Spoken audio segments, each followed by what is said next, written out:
Bonjour à tous, nous sommes le 2 juin.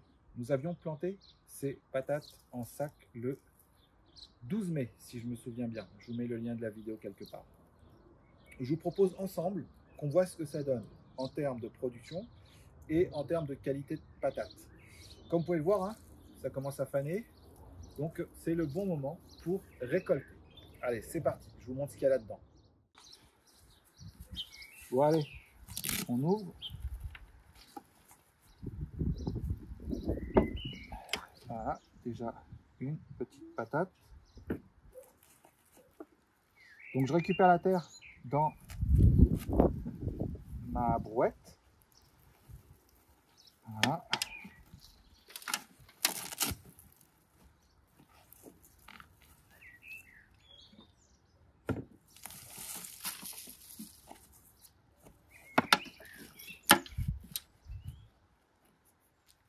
Voilà une autre.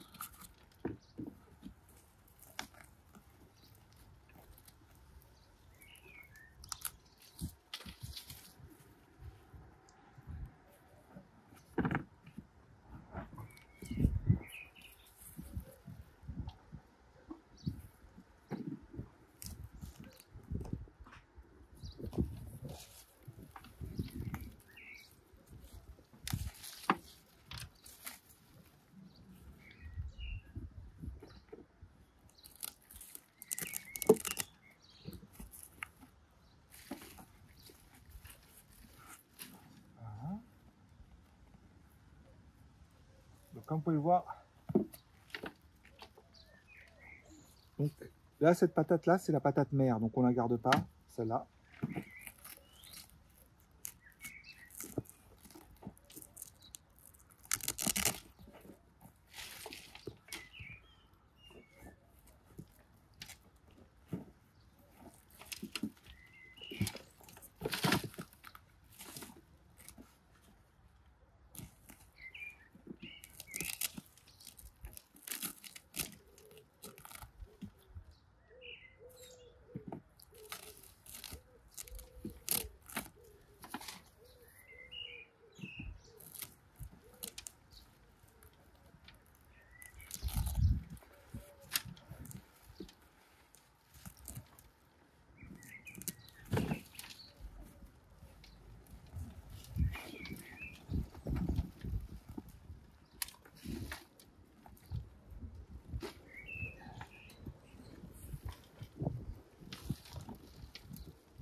Donc voilà ce qu'on a dans un sac, je dirais un petit kilo, hein, avec les deux patates mères.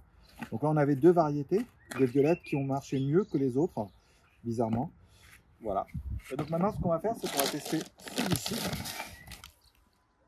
Nous allons tester donc la version tissu, pas tissu, excusez-moi, la version plastique, hein.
Voilà, donc ça c'était la version hein, plastique.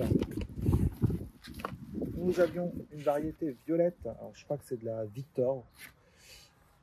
On peut remarquer qu'effectivement, on a une meilleure production sur cette variété-là. Je pense que c'est une question de variété puisque en fait la méthode était la même, hein, l'arrosage était le même. Du coup, on se retrouve avec différentes pommes de terre. Comme je vous l'ai dit, ce sont les patates mères, je ne vais pas les garder. Mais ça me fait une petite production hein, en primeur, ce qui n'est jamais, on va dire, désagréable. Voilà, donc le résultat, est-ce qu'il est concluant ou pas? J'ai envie de dire que la production est intéressante parce qu'on se retrouve avec des patates en début de saison, des patates primeurs. Peut-être qu'avec d'autres variétés, j'aurais eu une meilleure production. Mais j'ai commencé le 12 mars. Et je me retrouve avec des patates primeurs là le 2 juin. Donc on est sur une production, on va dire sur une production plutôt hâtive avec quand même une gestion complexe puisque j'ai commencé dans la serre. Je vous remets le lien de la vidéo là. Pour moi, c'est plutôt concluant. Je vais continuer cet exercice tout au long de la saison, sachant que cette année, le mildiou étant là, aussi bien sur nos plants de tomates que sur nos plants de patates, il est donc intéressant d'avoir une alternative pour avoir des patates, voire avoir des patates cet hiver. Donc je vais commencer aussi à préparer des patates germées pour avoir des patates cet hiver en les plantant par exemple à la mi-août. Voilà. Ensuite, concernant le substrat, je vais le conserver et je vais l'enrichir. Je vais y rajouter différents amendements. On peut s'apercevoir qu'il est très sec et je pense que ça c'est la terre de jardin qui n'est pas forcément hyper qualitative. Je vais donc y rajouter des amendements plus riches tels que du compost ou du fumier pour essayer d'avoir une terre un peu plus avec une meilleure rétention d'eau. Voilà, donc on va essayer de changer le substrat. Donc je suis reparti pour faire la même expérience dans quelques jours avec de nouveaux matériaux. Sur ce, je vous dis à bientôt. Pensez à vous abonner et bon potagisme.